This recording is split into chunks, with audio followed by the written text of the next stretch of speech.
Hi friends, welcome to Faris home food. இன்றைக்கி டேஸ்டியான சுவையான கடலை எப்படி செய்யலான்னு பார்க்கலாமா? ரொம்பவும் நல்ல ஒரு டேஸ்டியாக சிம்பிளாக வாய்க்கு ருசியாக இந்த கடலை இருக்கும். குழந்தைங்களுக்கும் சரி பெரியவங்களுக்கும் சரி இந்த மாதிரி கடலை கொடுத்தீங்கன்னா ஹெல்த்தியாகவும் இருக்கும், டேஸ்டியாகவும் இருக்கும். ஈவினிங் டீயோட இந்த கடலை சுண்டலை வச்சு சாப்பிட்டிங்கன்னா அவ்வளோ சூப்பராக இருக்கும். வாங்க இந்த டேஸ்டியான கடலை எப்படி செய்யலாம்னு சொல்லித்தரேன். வீடியோக்குள்ளே போய் பார்க்கலாம். வீடியோக்குள்ளே போய் பார்க்கறதுக்கு முன்னாடி நம்மளுடைய சேனல் ஃபேரிஸ் ஹோம் ஃபுட் சேனலை சப்ஸ்கிரைப் பண்ணாதவங்க சப்ஸ்கிரைப் பண்ணிக்கோங்க. தேங்க்யூ. கடலை சுண்டல் பண்ணுறதுக்கு 7 மணி நேரம் ஊற வச்சுருக்கிற கொண்டக்கடலை 1 கப் போட்டுக்கலாம்.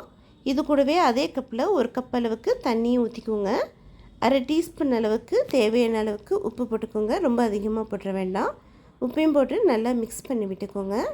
இப்போ அப்படியே மூடி போட்டு விட்டு ஒரு 3லேருந்து 4 விசில் விட்டுக்கோங்க. ஒருவேளை கொண்டக்கடலை வேகலைன்னா மறுபடியும் எக்ஸ்ட்ரா ஒரு விசில் விட்டுக்கோங்க. இப்போ ஓப்பன் பண்ணி பார்க்கலாம். பாருங்கள், சூப்பராக நல்லா கொண்டக்கடலை வெந்திருக்கு.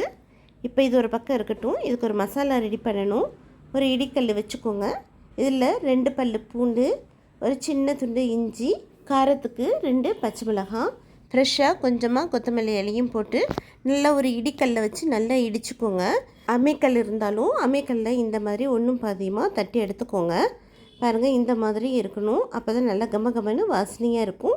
இப்போ பேன் வச்சுக்கோங்க. கொஞ்சம் எண்ணெய் ஊற்றிக்கலாம். அரை டீஸ்பூன் உளுத்தம்பருப்பு, 1/4 டீஸ்பூன் கடுகு, 3லேருந்து 4 காஞ்ச மிளகாய் கிள்ளி போட்டுக்கோங்க.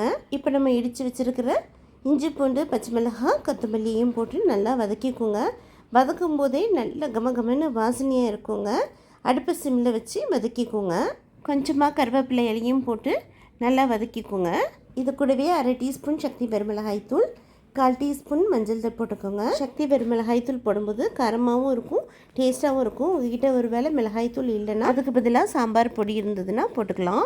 இப்போ நம்ம வேக வச்சுருக்கிற கொண்டக்கடலையும் போட்டுக்கலாம். கொண்டக்கடலையும் போட்டுட்டு நல்லா 1 நிமிஷம் நல்லா இந்த கடலையில் காரம்லாம் பிடிக்கிற அளவுக்கு நல்லா மிக்ஸ் பண்ணி விட்டுக்கோங்க. உங்களுக்கு காரம் கம்மியாக வேணும்னா நீங்கள் காரம் கம்மியாக கூட போட்டுக்கலாம். இப்போ 1 நிமிஷம் நல்லா ஹை ஸ்பீடில் வச்சு நல்லா கிளறி கொடுத்துக்கோங்க. அவ்வளோதாங்க. கடைசியாக கொஞ்சமாக தேங்காய் துருவலையும் போட்டு நல்லா மிக்ஸ் பண்ணிக்கோங்க. ஒருவேளை உங்களுக்கு தேங்காய் பிடிக்கலைன்னா நீங்கள் ஸ்கிப் பண்ணிக்கலாம், உங்கள் விருப்பம்தான். தேங்காய் போட்டால் கொஞ்சம் நல்லா டேஸ்ட்டாக இருக்கும். கடைசியாக கொஞ்சமாக கொத்தமல்லி இலையும் தூவி ஸ்டவ் ஆஃப் பண்ணிடலாம். வாங்க இந்த ஹெல்த்தியான கொண்டக்கடலையை ஒரு பிளேட்டுக்கு மாற்றிக்கலாம். ரொம்ப ஹெல்த்தியாக இருக்கும். கண்டிப்பாக இதே போலேயே செஞ்சு பாருங்கள். உங்கள் வீட்டில் இருக்கிறவங்க எல்லாருக்கும் ரொம்ப பிடிக்கும். பெரியவங்களும் சாப்பிட்லாம், குழந்தைங்களும் சாப்பிட்லாம். நல்லா ஹெல்த்தியாக இருக்கும். ஈவினிங் ஸ்கூல் விட்டு வர குழந்தைங்களுக்கு இந்த மாதிரி செஞ்சு கொடுங்க. ரொம்ப விருப்பமாக சாப்பிடுவாங்க.